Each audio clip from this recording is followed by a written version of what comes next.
La nuit de noces, le mari paralysé fait sous lui dans le lit. Mais loin d'être dégoûtée, la femme chauffe de l'eau pour le laver. Je peux le faire moi-même. Tu cherches quelqu'un pour t'épouser et s'occuper de toi, c'est pas justement pour ce genre de moment intime où on peut s'occuper de toi plus naturellement? En entendant ça, le mari est complètement touché par sa sincérité et il a aussi le cœur brisé pour ce qu'elle a vécu avant. Parce que cette femme devant lui, il la connaît depuis moins de 48 heures. En fait, la veille, la femme rentrait chez elle quand elle tombe sur un militaire handicapé coincé dans sa voiture. Au moment où il allait tomber en essayant d'attraper son fauteuil, elle fonce et le soulève par la taille. En regardant cette femme à l'allure simple et sans chichi, l'homme a un coup de cœur pour la première fois.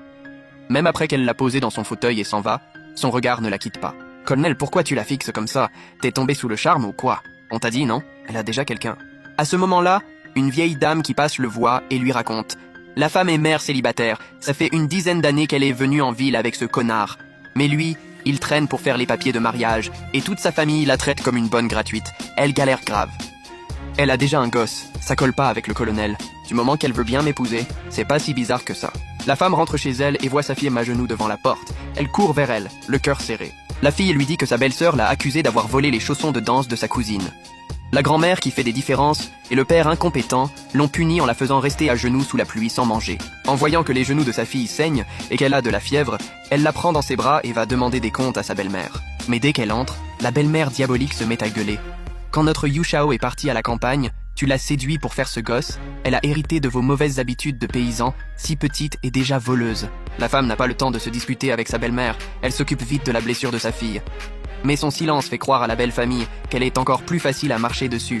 Ils s'assoient autour de la table pour se moquer de sa fille. Petite, elle vole des épingles. Grande, elle volera de l'or.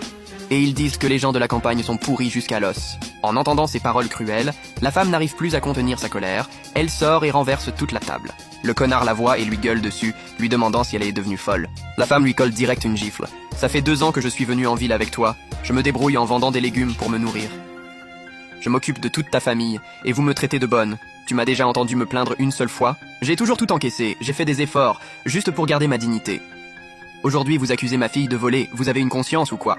Mais face aux sanglots de la femme, la belle famille n'a aucun remords. Au contraire, ça empire.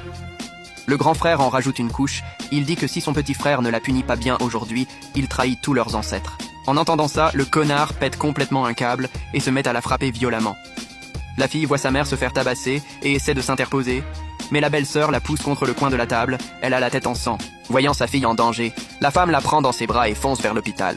Mais le salaud la bloque et la menace. Si elle ne nettoie pas la maison et ne s'excuse pas devant toute la famille, il ne fera jamais les papiers de mariage avec elle. Et sa fille ne pourra jamais aller à l'école en ville. Ces mots brisent complètement le dernier espoir qu'elle avait. Elle hurle qu'à partir d'aujourd'hui, elle ne s'occupera plus jamais de cette famille, et elle part avec sa fille sans se retourner. Alors qu'elle ne sait plus où aller avec sa fille, le militaire handicapé qu'elle a sauvé apparaît soudain devant elle. « Tu veux bien m'épouser? Je peux donner un houkou à ta fille. » En entendant ça, la femme ne comprend vraiment pas. Elle ne voit pas pourquoi lui, il voudrait l'accepter elle et sa fille, alors qu'elle n'a rien à offrir. Pour pas qu'elle se sente coupable, l'homme lui explique. Son frère et sa belle-sœur sont morts dans un accident à la campagne, laissant leur neveu sans personne. Et sa mère est âgée. Lui, il a les 2 jambes paralysées. La vie quotidienne, c'est compliqué. Donc il a besoin d'une femme qui puisse s'occuper de la maison et le soigner. Voyant qu'elle hésite encore, il sort rapidement toutes ses économies et les lui donne comme dot. Si tu veux pas, je comprendrai. Après tout, ma situation est vraiment pourrie. En regardant cet homme qu'elle connaît depuis moins de 24 heures, mais qui est prêt à tout lui donner, et en repensant à ce qu'elle vient de vivre, la femme comprend que c'est peut-être la seule issue pour elle et sa fille. Alors elle accepte sans hésiter. Et comme ça, ils foncent au bureau des mariages pour faire les papiers. Après le mariage, l'homme tient parole, il règle le problème de houkou pour sa fille, et en plus, il l'inscrit dans une école primaire du quartier résidentiel où tout le monde se bat pour rentrer, un truc qu'elle n'aurait jamais osé imaginer avant. Pendant ce temps, le connard voit que la femme n'est pas rentrée de la journée et pense qu'elle boude juste.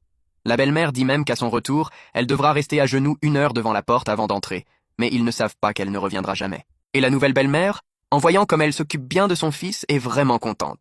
Le soir, quand l'homme enlève ses vêtements pour aller dormir, la femme apporte vite une bassine d'eau chaude, prête à lui enlever son pantalon sans aucun dégoût. Je peux le faire moi-même.